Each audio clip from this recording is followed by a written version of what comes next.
Hello, मैं राजपूत सर्वोत्तम सहयोग संस्थान से जुड़ा हुआ हूँ। इसी का मैं अभी कार्यभार भी देख रहा हूँ, कर रहा हूँ, और मेरी कोशिश है कि इसको समाज में किस तरीके से बढ़ाया जाए। तो ये एक संगठन ऐसा स्टार्ट हुआ है अभी अपने समाज के लिए, जो आप लोगों के बीच में अभी आप लोगों को हाल ही में अभी पता पड़ा है, जो कुछ समय हुआ, लगभग 6 महीने के अंतराल के अंदर। लगभग ये 2 साल से काम कर रहा है, पर अभी इसकी जरूरत क्यों पड़ी हुई है, क्यों इसकी आवश्यकता है, हमें इस पर गौर करना है, विचार करना है।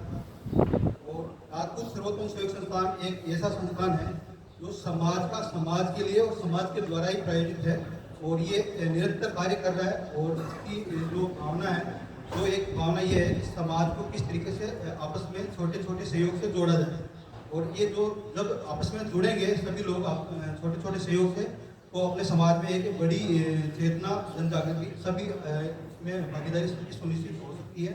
और इसके लिए अपन सब लोग मिलकर अपने जो यथासंभव जो भी सहयोग बनता है वो अपने यथास्थिति के अनुसार करें।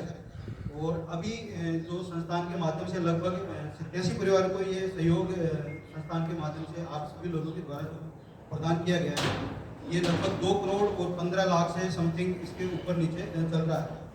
वो और ये अभी जो हमारे लगभग जो भी पीछे की एक मेरी कड़ी का एक जिक्र करना चाहूँगा, जो 83 कड़ी के रूप में यहाँ पे संस्थान में लगी थी, और उसमें मेरी आप अहम भूमिका मान सकते हैं। मैंने अपनी ये सोच के भूमिका निभाई कि मेरे छोटे से प्रयास से वो परिवार एक सक्षम और वो एक खड़ा हो सकता है।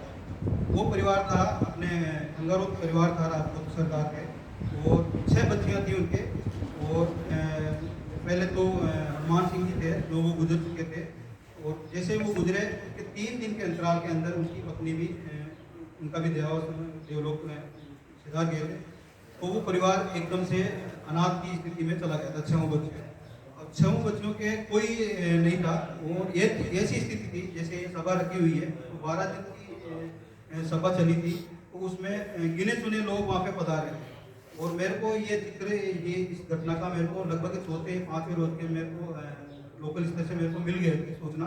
तो मैंने उसको ये करा था कि उसकी जो अपनी संस्थान की जो नियमावली है उसके अनुरूप खाता खुलवाना वगैरह ये सब सिस्टम जो कार्यवाही होती है वो हमने उसके लिए मैं लग गया था।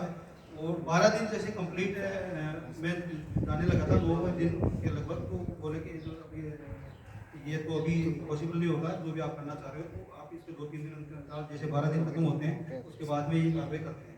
तो जैसे 13वें दिन में वहाँ पे पहुँचा, 13वें दिन में हम पूरी टीम संस्थान की पहुँची थी वहाँ पे। 3-4 पदाधिकारी वहाँ पे पहुँचे थे। तो हमें जब वहाँ पे पहुँचे तो वहाँ पे आप स्थिति वीडियो में हमने उसको सामने लाया, और सब लोगों के सामने आ चुकी होगी लगभग लोगों को, और देखी भी होगी आप लोगों ने। तो वो जब देखी, उनकी यथास्थिति देखी, तो एक कहने का मतलब आंसू भी ऐसे आए कि कोई अपने ना तो रो पाए और ना किसी को दिखा पाए, ऐसी स्थिति वहाँ पे हो गई थी हमारी। तो हमने जब देखा, जब वो उनसे बातचीत करी और परिवार से जब मिले जुले, तो अभी 6 बच्चों को जब देखा, अब उनके सबसे बड़ी समस्या आ गई थी कि अब उनको संभालेगा कौन। तो उसके लिए हमने समाज के सामने संस्थान के माध्यम से वो पीड़ा रखी सबके सामने, और ये पीड़ा जब सभी लोगों के सामने ये पहुंची, तो इसका बढ़ चढ़कर इसमें सहयोग हुआ। और मुझे खुशी है कि संस्थान के माध्यम से इसमें 99% मैं दावे के साथ इसको बोल सकता हूँ, 99% पैसा इसमें सिर्फ राजपूत समाज का है। और वो ये एक स्वागत योग्य है, और ये समाज के लिए एक बहुत ही अच्छी चीज़ है कि इसमें समाज ने बढ़ चढ़कर हिस्सा लिया। कड़ियाँ हमारे सामने बहुत लगी है संस्थान में, 87 परिवार में मैंने भी देखा है और आप लोगों ने भी देखा है। तो इसमें 20-20 लाख रुपये का सहयोग गया है, पर उसमें सर्व समाज का सहयोग जाता था। पर इस कड़ी के अंदर 99% पैसा सिर्फ राजपूत समाज का लगा हुआ है, और वो सहयोग में गया है। और इसमें 17,50,000 से समथिंग इसमें ऊपर पहुंच चुका है इस परिवार के, और ये परिवार के अभी भी चल रहा है। ये नहीं कि इसमें सहयोग बंद हो गया, सहयोग आज की तारीख में जा रहा है। और 6 बच्चों की सहयोग के जो एक संस्थान हमारी 1 लाख रुपये राजपूत शिक्षा कोर्स को दिया जाता है, जो पिछले कुछ ही अंतराल के हमने पिछले साल के जब ये कार्यक्रम हुआ था जयपुर के अंदर, उसके अंतराल के बीच में हमने ये राजपूत शिक्षा कोष जोधपुर मारवाड़ को उपलब्ध करवाया था 1 लाख रुपए। उसकी बदौलत हमें वो 6 बच्चियों को आज वो गोद लिए हैं उन्होंने। राजपूत शिक्षा कोष जो बहादुर सिंह जी के अध्यक्ष हैं और नारायण सिंह जी मानकलाव साहब और सांसद वो है, तो उनके जब ये वीडियो उनके पास में पहुंचा तो वो आगे आके उन्होंने ये सामने रखी ये चीज़ कि समाज को इसकी सहायता करनी चाहिए और 100 बच्चों की आज उन्होंने निःशुल्क शिक्षा जब तक ये पढ़ती ना पाए तब तक ये सब चीज़ वहाँ पे उपलब्ध करवा सकते। तो ये समाज का अपने को जो प्लेटफॉर्म मिला है, अब इसको किस तरीके से अपन आगे ले जाएं सभी के बीच में, उस पर काम करना है। और मेरी कोशिश तो यही है कि जो अभी आगे हमारे जो दाखिल साहब वो किसी कारणवश यहाँ पे नहीं पहुँच पाए, उसके लिए उन्होंने बोला है कि मैं क्षमा प्रार्थी हूँ और मैं भी कोशिश करता हूँ कि उनकी कमी हमें बहुत खल रही है, ये तो ठीक है, पर हमारी कोशिश है कि उस कमी को हम उनके विचारों के साथ में उसकी पूर्ति कर दें। तो अब यही हमारा कोशिश है कि उन्होंने जैसा मार्गदर्शन आज यहाँ पे वो बताने वाले थे कि राजपूत सर्वोत्तम सहयोग संस्थान एक ऐसा संगठन खड़ा करने वाले हैं वो जो समाज के बीच में ऐसे ऐसे संगठन लेके आए प्रत्येक विषय के बीच में। ये नहीं है कि आप कुरीति दहेज विरोधी तो एक वो मेन संगठन है, पर अभी राजपूत सर्वोत्तम सहयोग संस्थान के माध्यम से हम ये आगे इसमें निरंतर ये करना चाह रहे हैं कि समाज में एक ऐसा संगठन हो जाए कि प्रत्येक विषय के ऊपर संगठन खड़ा रहे।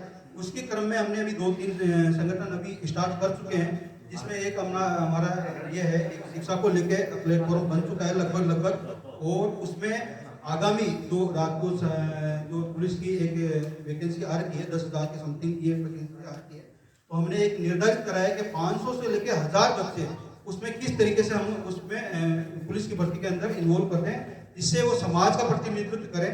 और समाज का प्रतिनिधित्व करें तो वो जो समाज में आज हमारे बीच में एक समाज की थानों के अंदर बहुत ही कमी सूझ रही है, और जैसा आपने फरमाया है कि हम चाहते हुए भी हम सहयोग नहीं कर पाएंगे, तो ये एक समस्या होगी। पर जब अपना उचित एक संख्या बल वहाँ पे होगा तो वो थाने में भी दबाव बना सकता है और वो कार्यशैली में भी अपनी गली जो एक अपने लोकतंत्र जो आज बना हुआ है, लोकतंत्र की खूबसूरती अपने भारत की यही है कि कठोर भी है पर उसमें सरलता भी इस तरीके से है कि जो भी कितना भी अपराधी है वो कैसे भी किस तरीके से बच के निकल जाते हैं। तो हमारी कोशिश है कि राजपूत समाज का ऐसा सिस्टम स्टार्ट हो जाए, ऐसा सिस्टम बन जाए जो उन जो संस्थाएं हैं उनमें सरकारी संस्थाएं उनमें वहाँ पे विद्यमान वहाँ पे अपना सेटअप हो जाए।